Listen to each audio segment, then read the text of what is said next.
Sebelum lanjut, seperti biasa, Mimin mau ucapin terima kasih buat orang baik yang udah nyawer. Kembali lagi dari Tawes Hendra Geger. Pesan, lanjutkan bosku. Buat yang udah nyawer, Mimin mau ucapin terima kasih banyak. Semoga semakin bertambah rezekinya, panjang umur, dan sehat selalu. Kita lanjutkan ke intronya. Ichikiwir.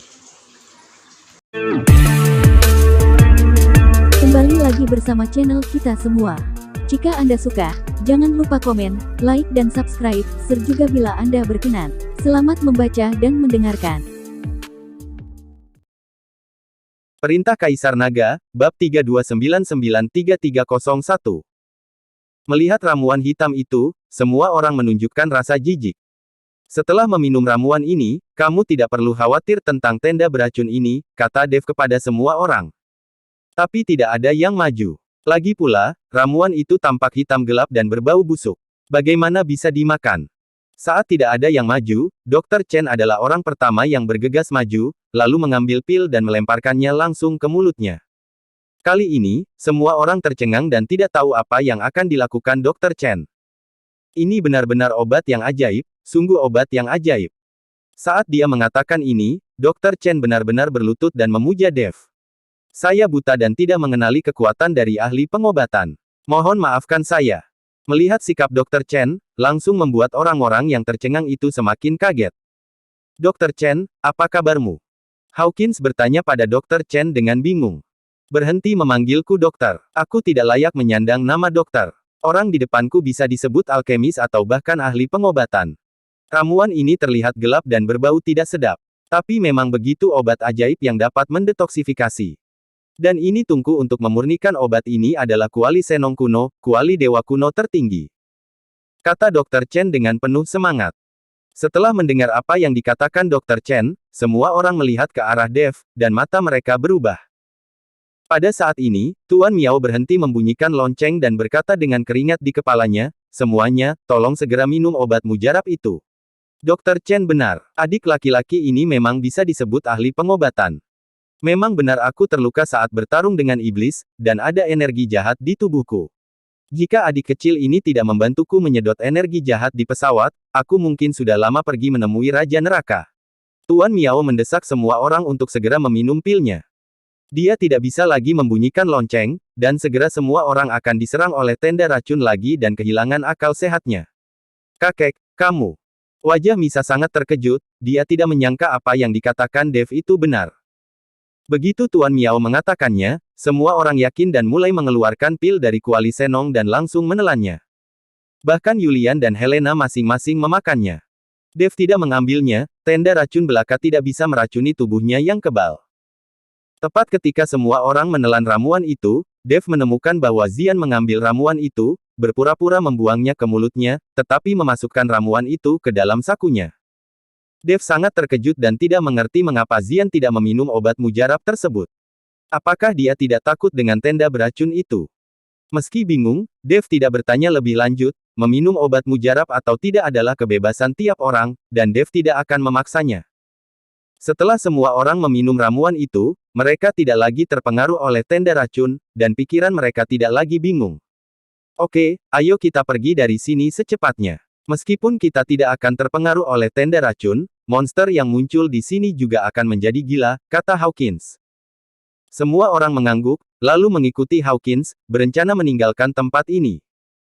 Tapi saat Hawkins mengambil beberapa langkah ke depan, kehampaan tiba-tiba bergetar, dan kemudian nafas yang bergejolak keluar.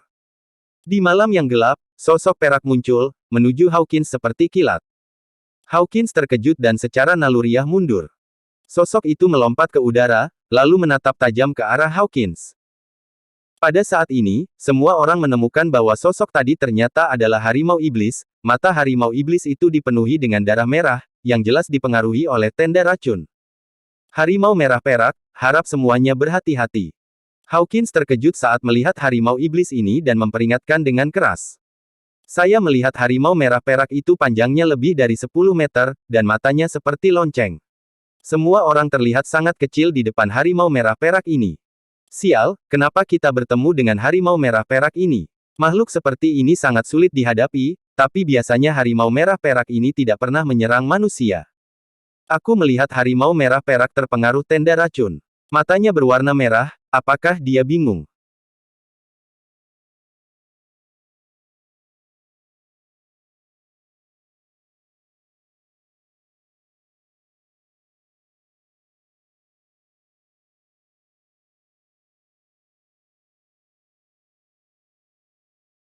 Jika hanya satu harimau merah perak, saya bisa mengatasinya. Jika sekelompok datang, itu akan merepotkan. Semua orang sangat gugup saat melihat harimau merah perak. Menghadapi Hawkins dan kelompok biksunya, harimau merah perak tidak menunjukkan rasa takut sama sekali, lalu dia meraung dan mencakar leher Hawkins dengan cakarnya yang tajam.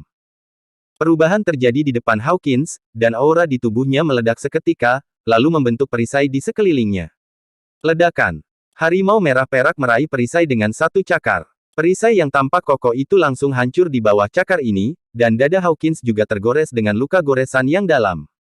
Hawkins langsung terlempar dan terjatuh di depan semua orang. Ayah! Setelah melihat ini, Letty bergegas maju dan membantu Hawkins berdiri. Melihat betapa kuatnya harimau merah perak itu, semua orang menghirup udara dingin. Anda harus tahu bahwa Hawkins telah mampu melakukan perjalanan antara wilayah tengah dan wilayah selatan selama bertahun-tahun, dan dia memiliki kemampuan yang nyata, dan sekarang dia dirobohkan oleh harimau merah perak dengan satu cakar. Ini adalah Raja Harimau, semuanya, harap berhati-hati. Meskipun Hawkins terluka, dia tetap mengingatkan dengan keras. Mari kita bekerja sama untuk membunuh harimau merah perak ini dengan cepat, jika tidak, ia akan memanggil temannya, yang akan menimbulkan masalah. Wajah Tuan Miao juga sangat serius saat ini. Dia baru saja menghabiskan seluruh energi spiritualnya untuk membunyikan lonceng guna melindungi semua orang dari tenda racun, tetapi dia belum pulih sepenuhnya. Setelah mendengar kata-kata Tuan Miao, semua orang mengeluarkan senjata mereka. Aing maung. Ketika harimau merah perak melihat ini, dia meraung, diikuti dengan semburan suara gemuruh dari sekeliling. Saat kehampaan di sekitarnya bergetar, harimau merah keperakan mulai bermunculan satu demi satu. Total ada lusinan harimau merah keperakan, semuanya bermata merah, dan rambut perak di tubuh mereka menonjol di malam yang gelap. Melihat pemandangan ini, semua orang tercengang. Raja harimau sulit dihadapi, jika begitu banyak harimau merah perak datang sekaligus, mereka pasti akan mati. Ketika Hawkins melihat ini, wajahnya menjadi pucat sesaat, matanya penuh keputusasaan dan dia berkata, sudah berakhir, kali ini benar-benar sudah berakhir, sepertinya kita semua akan mati. Pada saat ini, tim yang awalnya bersatu menjadi satu, sekarang beberapa orang mulai mundur. Tuan Miao juga melihat pikiran semua orang, tetapi saat ini, cara terbaik adalah melarikan diri. Setiap orang dapat melarikan diri. Jika mereka semua tetap tinggal, tidak ada yang akan selamat. Semuanya, saat ini, kita hanya bisa berharap untuk diri kita sendiri. Jika seseorang ingin melarikan diri, cepatlah lari. Aku akan tinggal dan menunda untuk kalian. Setelah Tuan Miao selesai berbicara, dia melihat ke arah Dev dan berkata, adik kecil, kamu juga bisa melarikan diri, tapi kuharap kamu bisa melarikan diri dengan cucuku. Tuan Miao ingin Dev melarikan diri bersama Misa, sementara dia tetap tinggal untuk menghadapi harimau merah perak ini. Kakek, aku tidak akan pergi, aku ingin tinggal bersamamu. Misa menggelengkan kepalanya, tidak mungkin dia mau pergi. Miao tua, terima kasih atas kebaikanmu yang besar. Aku harus pergi. Pada saat ini, Zian melompat keluar. Setelah berterima kasih kepada Tuan Miao, dia segera berlari ke arah Letty dan berkata, Letty, cepat ambil Paman Kai bersamamu. Ayo lari cepat. Jika kita terlambat, kita akan dimakan oleh harimau merah perak ini. Letty memandang Hawkins dengan bingung. Saat ini Hawkins terluka. Dia melirik ke arah semua orang dan hanya bisa menghela nafas dan berkata, semuanya, aku, Hawkins Kai, turut prihatin. Ayo lari demi hidup kita. Setelah mengatakan itu, Hawkins didukung oleh Letty dan Zian lalu kabur duluan. Melihat Hawkins melarikan diri, semua orang juga berbalik dan lari. Tuan Miao tua, aku akan tinggal di sini untuk menunda, sebaiknya kamu segera pergi, kata Dev pada Tuan Miao. Kamu, Tuan Miao memandang Dev. Dengan kekuatanmu, aku khawatir kamu akan dimakan oleh harimau merah perak dalam satu gigitan. Jangan tinggal dan mati sia-sia. Tuan Miao jangan khawatir, karena saya berani tinggal, maka pasti ada jalan. Setelah Dev selesai berbicara, dia melambaikan tangannya, dan nafas naga keluar dari tubuhnya, dan kemudian meledak di udara. Nafas naga ini langsung membentuk penghalang, menghalangi harimau merah perak. Merasakan nafas naga, bahkan harimau merah perak, yang kehilangan akal sehatnya, begitu ketakutan hingga dia mundur beberapa langkah. Ketika semua orang melihat pemandangan ini, mereka semua memandang Dev dengan tidak percaya. Adik kecil, auramu sangat istimewa. Itu mampu menakuti Raja Harimau Merah Perak yang tidak rasional, kata Tuan Miao dengan ekspresi tidak percaya di wajahnya. Tuan Miao, ini hanya tipuan kecil. Aku menambahkan bau ketakutan monster ke dalam nafas ini, jadi aku bisa menakuti harimau merah keperakan ini. Tapi itu tidak akan bertahan lama, jadi sebaiknya kamu bergegas duluan. Cepat lari dan tunggu sampai kamu keluar dari tenda racun, kata Dev kepada Tuan Miao. Melihat ini, Tuan Miao mengangguk, lalu berkata, semuanya, ayo pergi dulu dan tinggalkan tenda beracun ini.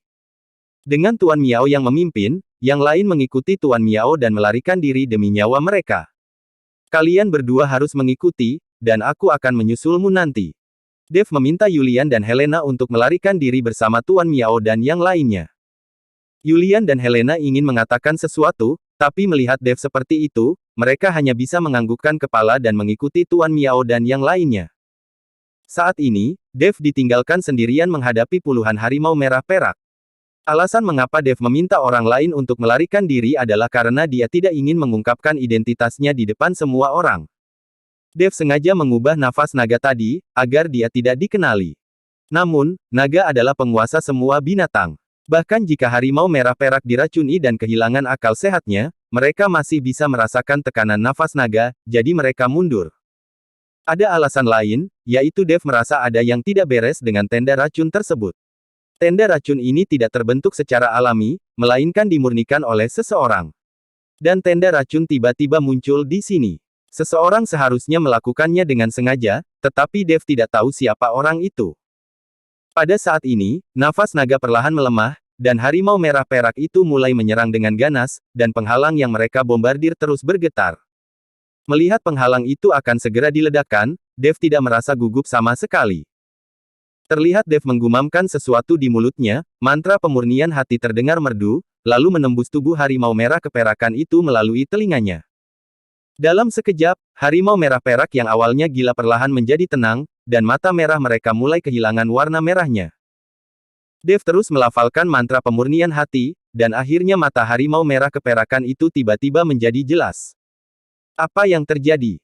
Raja Harimau melihat sekeliling, dan kemudian berbicara dengan ekspresi terkejut di wajahnya. Macan merah perak lainnya juga berada dalam kebingungan. Mereka tidak tahu mengapa mereka ada di sini saat ini.